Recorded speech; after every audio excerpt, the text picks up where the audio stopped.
Hi, folks. Welcome back to On Call with Insignia. I'm your host, Paulo Pina, and I have the pleasure of being with a returning guest from season 4 of the show, Bayu Anggara. He's the CEO and co-founder of Indonesian Fisheries platform FishLog. So for those who have been tuning into our show since last year, you guys may already be familiar with Bayu. So Bayu, thanks for coming on the show. Yes. Hi, Paulo. Thank you very much. Hi, everyone. Happy to inviting here again. So thanks for all of the preparation. I mean, a lot has happened with FishLog over the last year, so we have definitely a lot to talk about. But as I mentioned earlier, first, before we get into all the meat of the discussion, I just wanted for those first-time listeners who haven't heard about FishLog before, if you were to describe FishLog in 3 numbers, what numbers would those be? Yeah, last year is very exciting. We do a lot of things, but now we have a very clear path, including to profitability as well. So the first thing is now FishLog have around 50 locations across Indonesia. So it's around 20,000 metric ton cold storage because we are very focused on cold storage, digitizing the fisherman inventory. The second one is we do some of business model like financing as well. So we help the fishermen to get the financing from the third-party financing that we have. Last year, we disbursed almost 3 million financing to the fishermen, connecting them directly with the third-party financing that including in our platform. And then the last one, I think our B2B marketplace is live. So you can check in our website, marketplace.fishlog.co.id. Now we manage around 3,000 metric ton inventory visible. It's a real-time visibility across the nation. So hopefully with all of these metrics, we can scale a FishLog even more further. Thanks for summarizing that. And definitely a lot to look forward to in 2023. And speaking of 2023, you mentioned that even if your focus is more on scaling what you already have here in the ecosystem. So what do you see in the larger market, right? I think there's a lot of interest now in fisheries. And there's definitely a lot of investor interest as well, in spite of the market headwinds, right? So, what do you think will be the drivers this year for the fisheries in Indonesia amidst the market headwinds? Yeah, I think we can break down the industry into 2 categories. Right? The first one is the macroeconomic, right? The second one is the micro. Micro means that we need to solve the fisherman problem, right? From the bottom to the up. The first one is quite interesting, the macro, right? As your question is. Seafood is a global supply chain, right? Even from Indonesian perspective, mostly it is exporting to the other country. So it is a global marketplace, a global value chain, right? A global transaction. So it will be directly affected to the global economic as well. That's what we see, right? But eventually, I think in the last 3 years, fisheries have shown that we can prove that we can become a stamp across the COVID accident, right, or something like pandemic, right? So I think seafood is proof, the industry is proof, because I believe fisheries seafood is the cheapest and affordable protein resource for the entire global economic. So we can supply the affordable protein to the customer. And then there is no replication, there is no other option, right? Seafood, fisheries, and then with this kind of economic downturn in terms of the market, we don't have impact anything. But I think the second one is on the micro level. Micro level means that what we see on the fisherman, right? Because of course there is inflation and there is an increasing some price like gasoline, like oil, right? Because fisherman is going fishing by oil, by gasoline. So I think there is some change or price increasing on the supply side, like the fisherman, I can say like a 5 to 10% is increasing because of the supply of the gasoline is increasing as well. So I think that's from the micro side that we can see. I have 2 follow-up questions there. One is on the macro side, and thanks for breaking that down for our listeners to 2 levels. On the first level, on the macro side, with regards to exports, like what do you see as being, like you mentioned that Indonesia exports globally. Is there a particular region that is high in demand for these like Indonesian exports and fisheries? Indonesia exporting around 6 billion US dollar seafood per annum. And then from this 6 billion, 40% is going to USA. So America is the main major market for us. And it is a value added. It's not raw material. If we talk about the other country like China, we're going to there, like 15% is going to China, but it's mostly still a raw material. If it's raw material, it can be affected to the global economic because it needs to be processed there, right? And then the third one, I think we are going to Japan.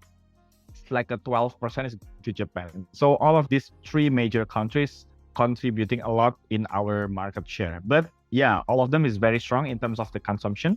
I see that in the future will be growing up. I also had a follow-up question for the micro level. So you talked about the fishermen being affected by inflation with the cost of, gas, fuel. So how do you see this, impacting FishLog's operations, or do you see this as actually an opportunity, right? Maybe even with the financing business or some other aspects of the ecosystem to actually help these fishermen that are being affected by the increasing prices? Actually, it is an opportunity, right? The opportunity that we can create a new standard for the fish price. Because what I see is actually the fish price on the supply side is very low compared to the demand side, right? Because there is a lot of middlemen there. So I think with this reasonable price, that the price on the supply is increasing, and then the demand is not really increased. So hopefully it will automatically eliminate the middleman because they don't want to do a business with the not reasonable price, right? So I think that's what I see. But from the FishLog perspective, we can align on that because as a platform, we don't invest on anything. So that's why we built a FishLog Quality Center. It's one of our crucial operation plan that we work together with the local cold storage partners, aggregator partners. We don't invest on anything. So when we see that in some area that don't have any season on the fish, then we don't have any cure cost that need to be paid, right? So I think that's one of our strategy, right? Because fish is seasonal. Sometimes in some area there is a lot of fish, another time they don't have any kind of fish. So that's why with this agile operation model, we can be more relevant with the changing of the industry. Yeah, I really like what you mentioned about that agile operating model, and I'll definitely have more questions about the FishLog Quality Center. But first, I also wanted to ask about your views on, I would say, like how the digitalization of fisheries has evolved over the past year in general, right? There are definitely a lot more fishery startups in the space, but still there's, even in Indonesia, I would say that there's still a lot of fragmentation, right? There's still a lot of market to be covered. So how do you see the increasing activity within your space impacting FishLog's own positioning over time? For this fisheries digitalization is very exciting because I think in terms of all of the agri-tech space in Indonesia, fisheries put a very strong position. We have a great startup raising across the year, right? And we have a couple startup that already funded that have a multiple business model, unique business model, right? So actually we can focus on two things. The first one is any kind of solution, any kind of technology that can increase the productivity of the farmers. How do you deliver a great delivery in terms of the feed, supporting the input, right? Fisherman input, right? And then you get the IoT technology to increase their productivity. And then at the end, you can purchase their harvest, right? The second one is the model like FishLog, right? How we can increase the utility of the middle chain. It means the utility of the cold chain from our perspective, the distribution, how we can distribute more to make it more efficient, how we can become an end-to-end player to make sure the demand and to make sure the supply, how we can stabilize the supply and demand mismatch, right? It's a different ball game. So it need to be a different focus. So I think in Indonesia, all of the startup already fulfill in the couple role, couple category, and we're completing each other. So that's what I like when I see all of these startup fisheries together to form the Indonesian fisheries supply chain. And actually, your second point leads me to the next question, because you talked about FishLog really focusing on distribution efficiency, supply chain utility. And yeah, I wanted to go back to the FishLog Quality Center and also even talk about FishFin, right? Which in some way, Quality Center, it's really about distribution of the actual SKUs to cold storage, and then FishFin, it's also distribution in a way, right? Of capital, right? to Yeah. Yes. So maybe you can talk a little bit about the flexibility aspect, because I find that really interesting. Maybe you can provide some examples of how you're able to be flexible in terms of distributing both SKUs and capital to Quality Center and also FishFin. Great. So I want to bring you into our strategy first. So when I learned all of this B2B marketplace enable growing, right, I see that there is a couple stakeholders that they need to be acquired at the first time. For the example, Airbnb, right? They need to be acquiring the hotel first, and then they can sell the hotel, right? So as simple as that. So for FishLog, if you want to recognize as a revenue, it's not possible to have only the information of the supply. For example, Bali, right? There is a tuna landing in Bali, and then you cannot do anything from that. The second one is you need to have the capital supply. After you get the inventory information supply, you need to have the capital supply, right? Because fishermen want to pay immediately when they deliver into your cold storage, into your processing. They want to pay immediately. If you don't pay immediately, they will sell to the other players, right? So the second one is the capital supply. But we think that if we are using our own capital, our own balance sheet, it will be heavy on us. And when it's grow, it takes a lot of working capital. So we find a way, we do off-balance sheet model. So we aggregate fintech. We become a channeling partner for them. So we unlock the industry. We create a system that can become trustable for them, and then they can disburse money to our models, right? So the capital supply is already unlocked, and then they can deliver, they can disburse in our industry, and then the fisherman can get the cash immediately, right? That's the second one. The third one, you have the inventory, you have the capital, but you need to wait until the logistic is ready. For the example, now you already have the tuna in Bali, but the logistic is happen in the next week, right? You need to put somewhere, right? So that's why you need to put somewhere in some location, which is a cold storage. But it's not possible if you scale in any location. You need to build your own cold storage. It will be heavy on the investment, heavy on the asset. And we don't want to invest on asset too much, right? So that's why we should bring a strong value proposition for the existing players, which is a cold storage processor. So we can work together with them. We can use their existing infrastructure as our leverage. So we can use their infrastructure so we can put our fish in their warehouses. That's why we should have a FishLog quality center. So if you are a cold storage owner, we want to work with you together. We built FishLog quality center.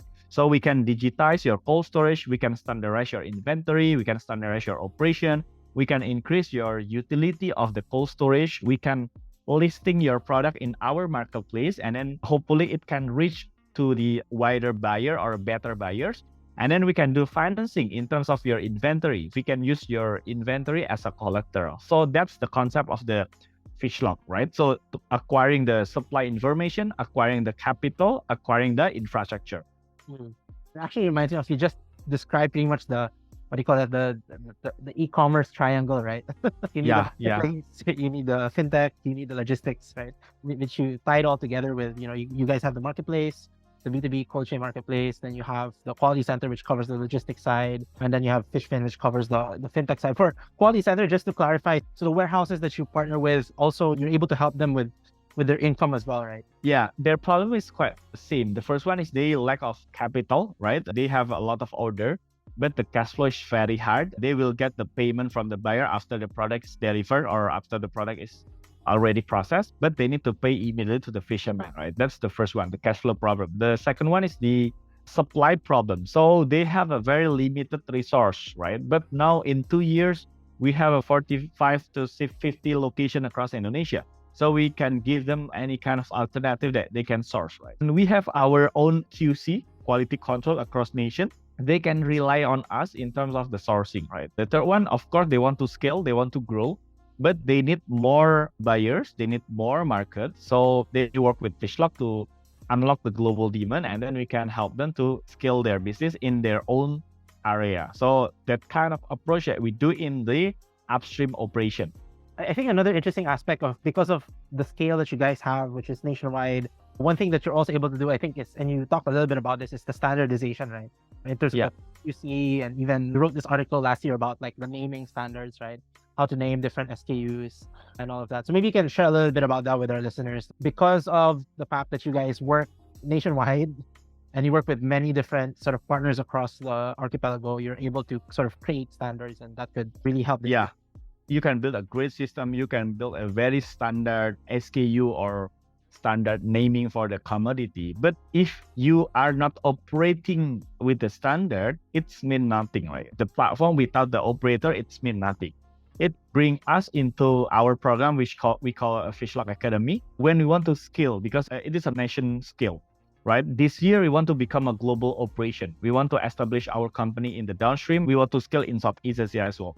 So when we want to scale it, the problem is on the people, right? The people is there, but it's not standard people. So we should standardize the people. That's why we built a FishLog Academy. FishLog Academy is not just a fancy university that owned by any kind of startup, right? All of the startup, they want to build their own academy, but we are really, really facing the problem. Now we have 230 people across Indonesia. So we need to standardize them to judge on the same perspective in terms of the quality, in terms of the price, right? In terms of the stock availability. That's why now we have a more than 50 quality control across Indonesia. So with this kind of approach, with the standardization of the learning, I think it can scale. So the game is only on the people because the system is scalable, but the people doesn't scale, right? So we need to standardize them at certain scale. Right. And so the people who actually go to the academy, these are people who say they finish the program there in the academy. Where do they go? Like what kind of role are you sort of training them for? Is it just QC roles or? Yeah, there's a two type. The first one is how do you judge the quality? It's mean the quality role, right? When you see you have the frameworks, right? You equipped by the frameworks, and then you can judge the quality. It is a bad or good or best quality. That's the first one, right? The second one is the operation role. Operation roles mean that it is warehouse or cold storage management role. So when we establish a new partnership, FishLog Quality Center in some area, we will send our people from the head office, and then they will standardize all of the operation. So the operation role, it's aside from the quality role, but their KPI is the service level agreement, like the inbound, outbound, inventory management, stock op-name, and all of these things, right? Now we are very focused on these two roles. Thanks for clarifying that. And I think one takeaway definitely from everything we've discussed so far is that, fisheries is more than just the fishermen. There are definitely a lot of other players that are facing their own issues and pain points, and you guys are addressing that. So you captured all of the progress that we've, talked about, all of these like parts and pieces of the ecosystem in a recently published, impact report that came out a few weeks ago, and we'll actually link it.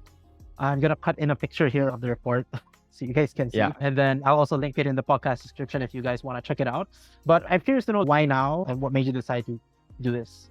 Actually, when we getting bigger, we should have the impact report. We want to build a company that it is impactful to the ecosystem. It's not just for the fishermen, but from the buyers as well. How we can deliver protein, affordable protein at scale across the nation, across the globe, right? So the impact report is very important for us. There is a lot of activists, right? A lot of perception seeing that our industry is not sustainable. So they see that fisheries is not sustainable. We want to fight on that. We want to prove that fisheries is sustainable, is impactful. We believe that the industry is sustainable, but how the other people manage is not sustainable, right? Especially for the big company. For the big company, they do fishing method is not sustainable, right? That's why our vision is we want to enable the smaller fisheries companies, smaller fishermen, right? A smaller distributor to integrate together in our platform. So we can unite together, we can become a consortium to make it more sustained, because the management of the big, huge company is not sustainable. They can do everything to get fish, right? So I think we want to file on that. We want to prove on it. And then along the way, hopefully we can educate the stakeholders. We can educate the global community that FishLog model, we want to say that it is a FishLog model. We can provide a very sustainable way to deliver fish from fishermen to B2B buyers, right? So that's why we need to establish, I think, in annual basis, our growth, our impact across the ecosystem and how it is impacted to the global community as well. It is our first impact report. There is still a lot of improvement, but hopefully we can improve a lot of things at this year. And I think definitely with your goal to really scale operations, there'll be a lot more stories to share through the next year's report even. So one of the interesting things from the report was reading about the partners who actually shared some stories, right, in the report. So maybe you can share with our listeners a favorite example. I think there is a lot of story, but the story that I get personally, because I'm being there actually, the first one is actually how we can provide the inventory visibility. So Paulo, if you can visit our website, there is a marketplace.fishlog.co.id. It's like become a new standard. So fishermen, they can see there, buyer, they can see there, it become a FishLog standard. So for the example, there's a skipjack in Surabaya and then the price is $2 for the example, right? It's become a standard. I'm very happy on that. I'm very excited because so far before FishLog, there is no standard on the fish price.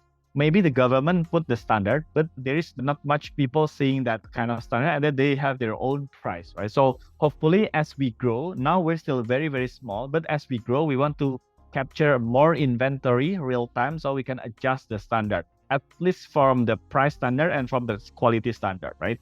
That's the first one. The second one is, I think, from My experience, like a couple months ago, we helped one of our partners in Ternate. Ternate is in North Maluku to get the first dolphin safe certification. So dolphin safe is one of the sustainable certification to prove the fishermen that across the tuna catching, they didn't catch dolphins. So we help them to increase the standard. We help them to do a bookkeeping as well. We help them to create a methodology as well to get these standards. I think the last one is we do financing, right? We do inventory financing for fish. We are doing the first step of the inventory financing for fish. Before, there is no one doing this. There is no fintech or bank belief on this model. So we just released our fiduciary certification. It's like a government recognized certification. With this certification, with this fiduciary certification, actually fintech and bank is starting to believe that we can manage the inventory is there, and then we can make sure that the quality is good. With this kind of approach, I think we want to unlock the possibility of the financing platform to get into the fisheries community, because if you know, fisheries industry contributing 3% of the Indonesian GDP, right? Fisheries industry contributing 3% of the Indonesian GDP. But the financing from the macro financing, micro financing, SME financing, they just contribute around 0.2%. So can you imagine only 0.2%, because the industry is not trusted by the financial institution because it is a seasonal, right? The bookkeeping is not really good. But in the annual basis, it's good. But in the weekly basis and the monthly basis, it's not really good. So we want to break this status quo. We want to make that fisheries industry is really good to be invest as long as we manage very well in terms of the operation. I think one thing leads to another in this ecosystem, and you guys are definitely like capturing a lot of different parts of that. I wanted to shift gears a little bit and talk about your management approach, right? You've been running FishLog for several years now, 2-3 years. You have a lot of different products and offerings, and then you have different teams, handling these like multiple lines of business, right? So what has your approach been to handling all of these moving parts? How do you approach prioritization as a CEO at FishLog? Now we have almost 3 years in terms of the initial establishment of FishLog. We manage from 5 guys into 230 people. That's our total team right now, full-time and contract. And then the second one is we manage people from the 3 different countries, from Indonesia, from India, from the US as well. So it is very challenging. The age is very wide range, from 25 to 50 years old. So I'm just 29, but my team is 25 to 50 years old. So it needs a lot of experience actually. So I don't have those kind of experience. That's why we are supporting by a lot of mentors that can help us to do what is good for this, what is good for that, right? So I think the strategy we should break down into 2 different categories. That's the first step. The first one is the professional hire, right? The second one, we call it a fresh graduate or fresher hire. So we need to separate that because they have a different goals, they have a different appetite, they have a different mindset, right? The first one, from the professional hire, we put on the leadership level, VP, right? On the middle management level, head, right? Manager, right? They are self-driven, right? We can demanding to them, right? Because they bring the expertise, they bring their frameworks in the previous company. They bring in the FishLog. They have quite fixed mindset, but that's good as long as we can filter them at the first time, and then we are okay with this kind of approach. So we should share the vision, the greater vision that we have, because they have everything. They can execute, they have the frameworks, they have the leadership, right? They can influence the other people to join our team. What we should set is how we can become a greater company, how we can share the vision to them, and then they can translate into the execution level. So that's how to maintain all of this professional level, right? The leadership. The second one is the fresh graduate. These fresh graduates only have like the maximum is 2 years experience. They're as young as me, right? So they're very spirited. Mostly they're not married yet, and then they are doers. They have a loyalty. They have a very highly loyalty to us, to the founders, to the company, right? And they don't have nothing to lose. They just want to learn. So how we manage is actually we are become a mentor for them. So they bring a zero class, they don't bring anything. We equip them with the frameworks, we equip them with the inspiration, right? With the execution strategy. And then we can deploy them across Indonesia. And then they just can do reporting as our framework. So this kind of approach that we use both for the professional and fresh graduate, it's a different. So for the fresh graduate, we should inspire them and then bring them a great frameworks to execute, and then they can learn from them, and then they can going to the next level on the next job, right? So I think from this different approach, we have a same aspect. The first one is the vision, right? The vision is conquering the global market, become a global operation, right? To meet with the global talent as well. Even I must be excited on daily basis on this vision, right? If I'm not sharing my excitement, and then they will not exciting as well, right? The second one is the impact. The impact means that in our industry is very fragmented. It's a very dense people industry. So we should engage with a lot of people, a lot of stakeholders, including fishermen. So I think this is an unfair advantage for us as well, because we are in the good industry to inspire other people to get the impact to work on us, right? The third one is, I think, for the industry, we are on the niche market, right? The fisheries, ocean, marine, right? Operating across nation. I think we cannot change this, but with this kind of niche industry, we will invite the specific people that actually interest in our industry. So it's like automatically they can interest in our industry, in fisheries, in marine, right? So I think this kind of strategy that we are always founding in all of our marketing channel, external and internal, so they can attach on that. So on that note, I wanted to move into a new corner for our discussion, which is the hashtag MinuteMasterclass.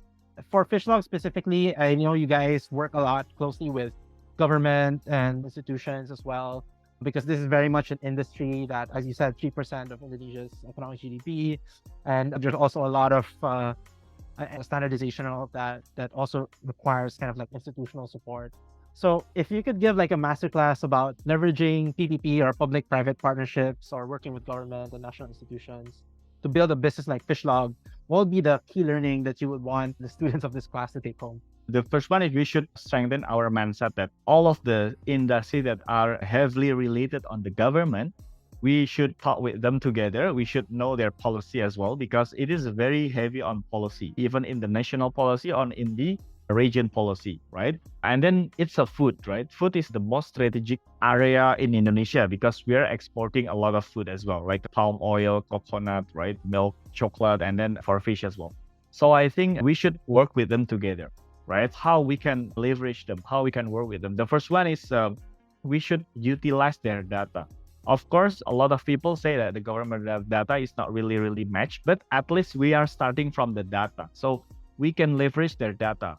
What is the most potential area? Who is the players, right? What is the condition right now, right? We can use their data, right? The second one is we can use their government talent across nation, right? We can work together. We can inspire them as our vision. So we should utilize them, right? Because they have a lot of resource. Government have a lot of resource deployed across the nation.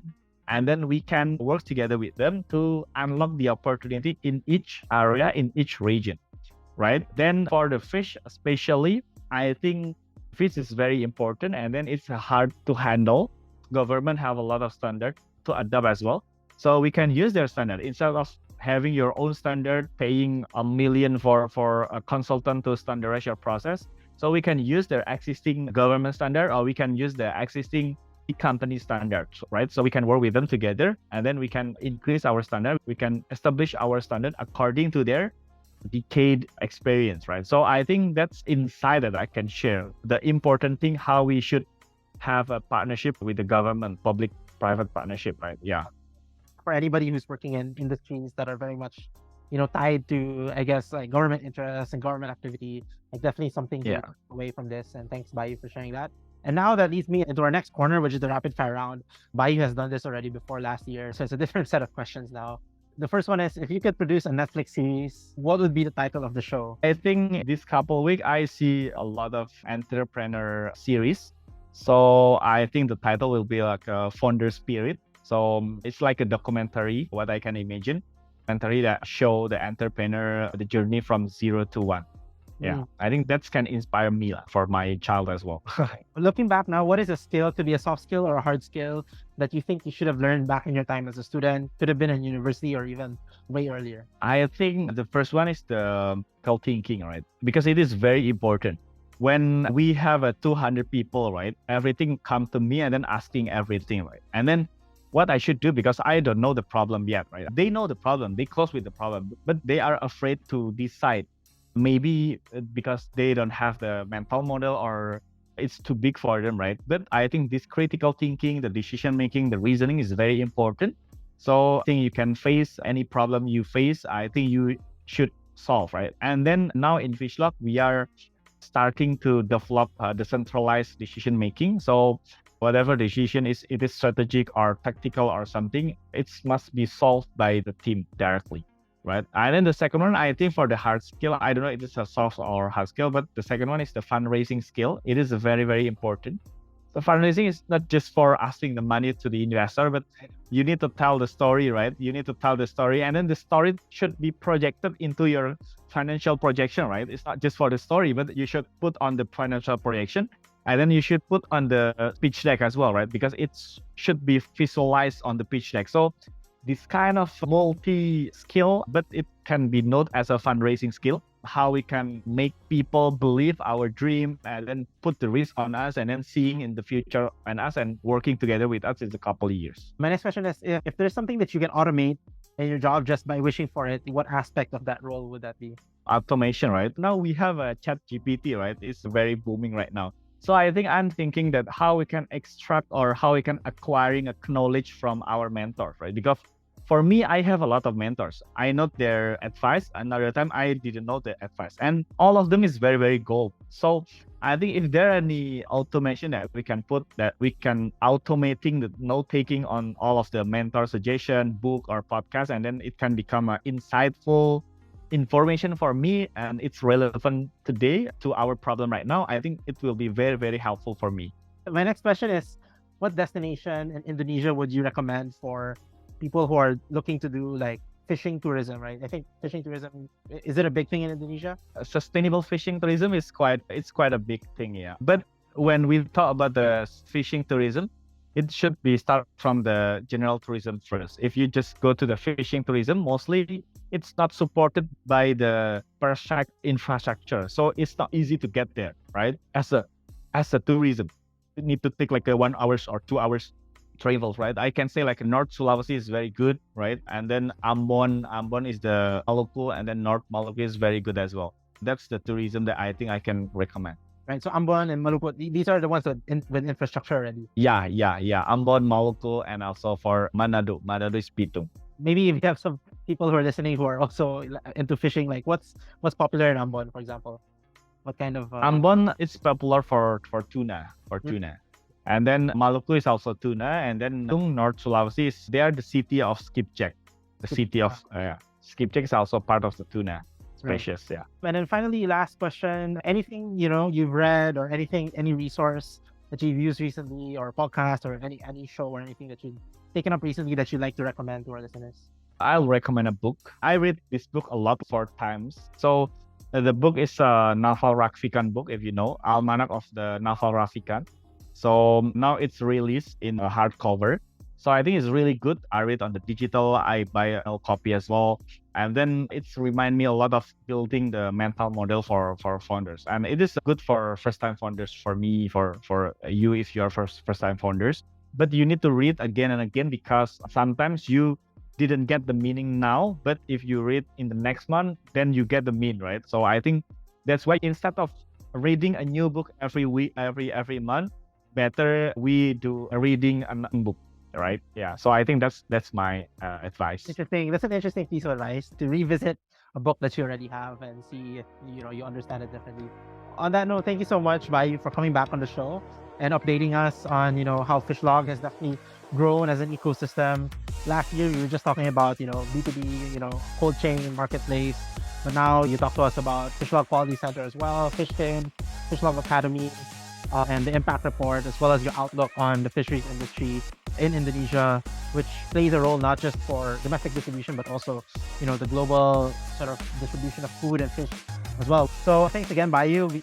Perhaps we can catch up again next year and see where you guys are. Maybe you'll have another impact report that we can go over. And in the meantime, thanks so much, Bayu, and see you. Thank you, Paulo. Goodbye. Thank you. Bye.